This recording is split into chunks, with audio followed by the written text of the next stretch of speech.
Pour l'instant, c'est calme, on est des bons goys, vous voyez ce que je veux dire? Mais ça va pas durer longtemps, parce qu'ils vont faire leurs valises, parce que ça va pas être nous qui allons quitter notre pays, d'accord?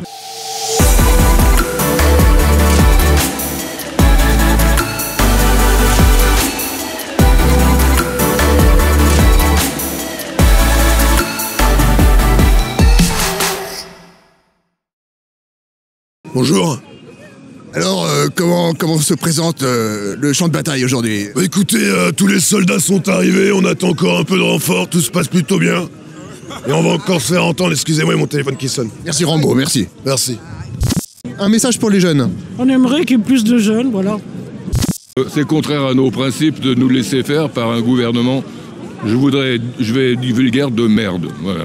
Est-ce que vous avez déjà vu une situation comme ça là dans votre vie ou c'est la première fois? Ben nous on a vu mai 68, on a vu mai 68, mais là c'est pire. C'est pire. C'est un mouvement patriotique, les Gilets jaunes, vous trouvez? On espère que c'est pas un mouvement d'extrême gauche, parce que moi je suis pas du tout extrême gauche. Non, il doit y avoir quelques extrêmes gauche dans le tas. On manifeste pour la France, c'est tout. Ouais. On a des très bonnes retraites, on manifeste pas pour le pouvoir d'achat, mais pour la France. Parce qu'on pense que la France est en danger avec Macron. Je suis sûr qu'il y a tous les partis politiques, y compris quelques communistes, socialistes et autres. Moi, je suis sûr qu'il y en a dans le tas. Non, mais quand j'entendais l'autre jour, là, on était en manif, anti-capitaliste, c'était à la limite de leur donner des claques. C'est quoi ce drapeau bolchevique? Bolchevique! Ouais, oui. Et alors monsieur bolchevique, monsieur! Bah oui, alors? Non, mais vous rendez pas compte? 100 millions de morts? Oui, non, 100 milliards au moins. 100 milliards, 100 triards, 100 triards, 100 triards. Bonjour. Bonjour. Vous manifestez pourquoi? Pour secouer le joug de la finance et de l'étranger, on va dire. On parle beaucoup de paradis fiscaux. Et toi, est-ce que tu as la sensation que la France est un enfer fiscal? Ça dépend pour qui. Pour les petits et les moyens, ouais. Pour les grands patrons, j'ai pas vraiment l'impression. Vous êtes venu, je vous vois à côté de l'affiche des incorruptibles Gilets jaunes. Vous connaissiez avant, comment Je l'ai connu par Vincent Lapierre. Personnellement, je suis incorruptible dans l'âme et en voyant justement le nom de ce groupe-là, je me suis dit je vais les suivre et puis si eux sont corruptibles, c'est un problème au fond. Moi en tout cas je ne le suis pas et voilà, c'est comme ça. Les vrais Gilets jaunes. Mais il ne faut pas oublier que ce qu'on demande, ce sont des revendications simples et claires. On demande tout simplement d'arrêter d'asphyxier la classe moyenne et d'arrêter de rendre toujours de plus en plus pauvres les pauvres qui sont dans les rues. Tu es droitard méchant? C'est pour quand le coup d'État là? Ah, le coup d'État? Eh ben, écoute, on y était presque au mois de novembre. Ils ont eu très très peur. Là, je vois que les Gilets jaunes quand même, ils se pacifient beaucoup. Mais ça peut être, c'est pas quelque chose qui peut être qu'un rêve. Hein. Moins d'impôts, plus de démocratie. C'est ça qu'il faut. C'est ça qu'il faut. Le poujadisme, c'est pas un gros mot. Attends, on est dans un pays où tu as un maximum de taxes. Et où elles vont ces taxes? Elles vont pour payer l'assistanat. Et tu as évidemment l'immigration massive aussi, qui crée aussi ce surplus d'impôts. Donc ça, ce sont deux choses auxquelles il faut se débarrasser. Et puis la troisième chose, évidemment, c'est la fonction publique non régalienne. Évidemment, la tradition, il faut y revenir. Moi, mon truc, c'est sortir de la République. La République n'est pas la France. La République n'est pas la France, évidemment que c'est pas la France, c'est même, on va dire, une maladie. Tu vois, la République, c'est une maladie. Ça dépend laquelle de République. De la première à la cinquième, ce sont 5 maladies très graves, dont il faut sortir. Et visiblement, les Gilets jaunes veulent en sortir, et ça, c'est une très bonne chose. Il faut bien qu'ils sachent que les Français, maintenant, leur politiquement correct, ils leur crachent à la gueule. Maintenant, on sera pas politiquement correct. Vous savez, on en a ras-le-bol des BHL, des Fickenkraut et tous ces gens qui viennent emmerder les Français. Mais eux, je leur pose la question, si nous, on est des antisémites, si nous, on est des terroristes, si nous sommes fachos, des nazis même. Des nazis même, à ce moment-là, moi, je leur dis, est-ce que eux, je retourne la question, est-ce que eux, ils appartiennent au peuple français? De quel droit ils nous traitent comme ça? Parce que s'ils nous traitent comme ça, il y aura le boomerang. Une vraie question de fond, c'est-à-dire que pour se débarrasser des gens de cette petite caste qui est aujourd'hui au pouvoir, il va falloir quelque chose de très dur. Et c'est ça qui est inquiétant. Mais les Français n'auront pas le choix. Il va falloir choisir une attitude très très dure, vaillante. C'est ça qui est terrible. Les Français n'ont pas peur. Moi, je vais vous dire, il ne faut pas oublier qu'en France, ils vous disent « Oh, la France est fracturée ». La France n'est pas fracturée. Simplement, il y a deux ghettos. Vous avez le ghetto de Neuilly d'un côté et vous avez le ghetto de Saint-Denis. Excusez-moi, il y a des braves gens, certainement, mais il y a beaucoup de problèmes de drogue, de trafic, il y a beaucoup de problèmes d'immigration, de faux papiers. Et là, nous, les Français, on est au milieu et on subit au sommet et on subit en bas. De natalité qu'on a complètement abandonné. Non, mais c'est fait exprès. En Pologne, en Russie, ils réagissent vivement. Ils leur donnent des super primes. Ces gens-là, ils devraient avoir des appartements gratuits dès le 4e gosse. Je veux dire des allocations de 10 000 € dès qu'ils ont un 4e enfant. Il faut favoriser cela. Il n'y a aucune raison. Des aides à la maison pour la mère de famille. Et en Allemagne, je trouve très bien, les mères de famille, elles ont 3 ans pour élever leurs gosses et elles retrouvent leur poste. Et elles sont payées. Le peuple français est en danger aujourd'hui. Ah oui, le peuple français et le peuple corse sont très menacés par le système qui les accable, c'est de l'esclavage financier, et également par l'immigration massive qui va détruire notre civilisation, nos coutumes et nos religions traditionnelles. Les Français, depuis un demi-siècle, sont en proie à une propagande systématique de cosmopolitisme, de favoriser les hamburgers de chez McDonald's, la musique importée, et de perdre nos traditions, nos religions, etc. Et là, on est à un retour, c'est plongé trop bas, et il y a les racines vitales du peuple qui se révoltent. Un mot, le mot de la fin pour les gens qui vont nous regarder. Eh bien, qu'ils ne nous regardent pas, qu'ils nous rejoignent pour combattre avec nous contre le système jusqu'à la victoire finale. Bonjour, que faites-vous ici? Et vous? Et vous quoi? Et qu'est-ce que vous faites ici? Vous manifestez, mais pourquoi? Je manifeste pourquoi? Non mais quelle question? Pour que votre chien n'ait pas trop froid en hiver? Je crois qu'il est d'accord, C'est le drapeau des gens du voyage? Vous venez faire de la boxe à la Lopez Non, pas du tout. On est chez nous, mais aujourd'hui, non. Direct au menton, hop. Mais on est quand même citoyen à part entière. Voilà, on est né sur ce... Les carnets de faux grains, les carnets de circulation, ça n'existe plus maintenant. On a tous des cartes d'identité, on est tous français aussi, les voyageurs. Voilà. On est des Français tout pareil que comme vous, comme tous. C'est pas que une carte d'identité française, c'est aussi une culture, un patrimoine qu'on partage. Bien sûr. On n'a aucun avantage, au contraire, nous on a toujours eu des avantages et aujourd'hui on est là pour représenter nos couleurs et la communauté et nos traditions. Tout simplement. Et merci à vous. C'est la fin de la République.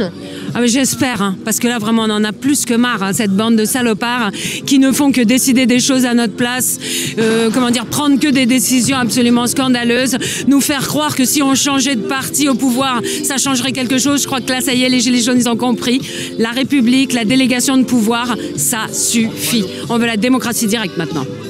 Hier soir, je relisais sur Internet, un des co-écrivains de la Constitution française dit « La France n'est pas une démocratie, c'est un régime représentatif ». Bon, je crois qu'il a tout dit, là. Et nous, on veut la démocratie. Parce qu'on... Participative. Participative, directe. Signer des traités aussi dont on n'a rien demandé et qui vont à l'encontre des intérêts objectifs du peuple historique. Carrément, c'est carrément aller signer des traités de trahison, parce que s'ils étaient corrects ces traités, on nous en parlerait tout simplement, on ne sait même pas ce qu'il y a dedans. Je veux dire, ça, il faut que ça s'arrête. Et quand on me dit, mais le peuple ne serait pas capable de décider, je dis, est-ce qu'on pourrait avoir pire que ce genre de gouvernement ?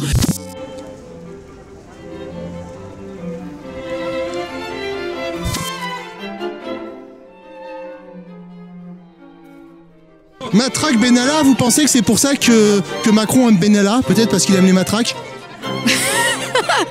Je ne sais pas si Benalla a une grosse matraque, je suis désolée. Et peut-être, ouais. Mais Macron... Il aime bien les matraques, manifestement, il aime bien s'en servir, le 1er mai notamment. Vous confirmez, hein? Ah, je confirme.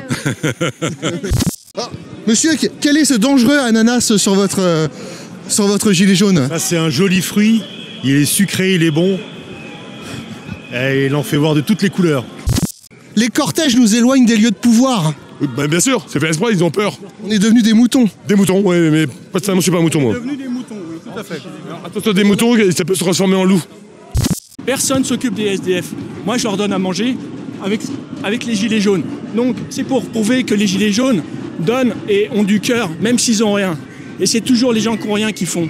C'est pas ceux qui ont beaucoup. Vous disiez que c'était un vide spirituel. Aujourd'hui, moi, je voudrais vous poser une question. Comment faire de nous des frères sans père? C'est parce qu'on a abandonné Dieu, finalement, qu'on est devenu autant individualiste. Oui, en fait, il y a beaucoup de catholiques. En fait, il y a une guerre de religion actuelle. On a tout fait pour rendre athées les catholiques. Ils ont réussi. Mon père a fait les camps de concentration, il a fait Auschwitz et Buchenwald. Les premiers qui sont arrivés, c'était les catholiques. Mon père était catholique. Et je peux dire que mon père a fait toute la guerre dans les camps. Et que ça a été toutes les religions. Les juifs ont beaucoup souffert, comme les autres. Pour moi, il y a une sorte de prise de conscience qui a des profondeurs importantes, puisqu'il y a l'État profond, il y a les gilets jaunes, il y a les gilets jaunes profonds. D'ailleurs que moi, je dirais que j'appartiens plutôt aux gilets jaunes profonds. C'est-à-dire ceux qui ont largement dépassé le seuil de la guéguerre des partis, la démocratie, le référendum d'initiative populaire. On ne peut pas croire en un système qui, en réalité, fait tout pour étouffer la parole du peuple. Non pas de légitimité, tout comme M. Macron est un produit, en réalité, de l'oligarchie politique, de l'oligarchie financière, et que c'est M. David, par exemple, c'est David de Rothschild qui a fait sa levée de fonds, que c'est Jacques Attali qui a été son mentor, qui est juste en arrière-plan derrière lui, que l'Union européenne impose un calendrier ou un agenda, ça dépend de comment on le prend. Le peuple français, et pas que le peuple français, d'ailleurs tous les peuples du monde sont dépossédés de leur souveraineté aujourd'hui, tous. Et on est tous concernés, que ça soit les gilets jaunes, les non-gilets jaunes, parce que nous, on est la première ligne.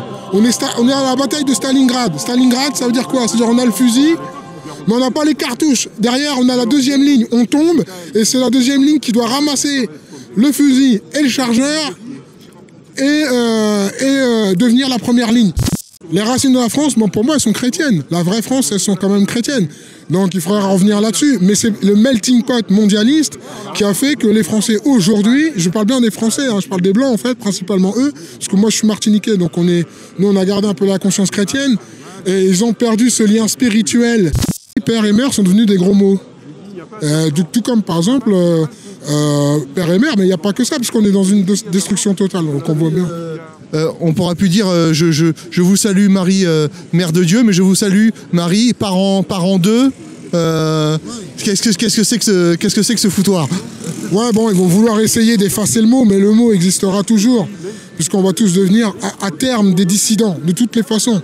Pourquoi? Parce qu'on va tous être touchés. C'est-à-dire que même les riches, même les gens qui sont privilégiés, qui gagnent des très très bons salaires et qui se pensent hors de portée de tout ça, en réalité, ces gens-là, à un moment donné, ils vont être concernés. Au début naquit le verbe. Il faut revenir au verbe. Le verbe, c'est la parole de Dieu. Donc, moi je dis aux Français, libérez votre parole. Libérez votre parole. Bien sûr, croyez en Dieu et au Christ roi, évidemment, bien sûr.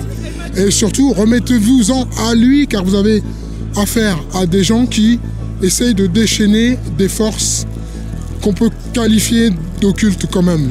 Le mouvement des Gilets jaunes reste un mouvement qui défend, qui défend la France qui meurt, la France qui n'existe plus. Défend des valeurs. Oui, il ne faut pas qu'on soit récupéré par qui que ce soit, ni les antifas, ni les anarchistes. Personne ne pourra nous récupérer parce qu'on n'est pas dupes. Exactement. Voilà, aujourd'hui, les gens, c'est des gens responsables. Depuis longtemps, ils ont accepté la condition dans laquelle ils vivaient. Tout le monde était retranché chez lui à se taire. Et aujourd'hui, c'est terminé. La parole, elle sort. Et on fera pas taire les gilets jaunes. C'est terminé. Quoi qu'il en soit, on sera là encore après. On vérifiera que ça soit fait. Sinon, il y a danger pour le prochain qui arrive.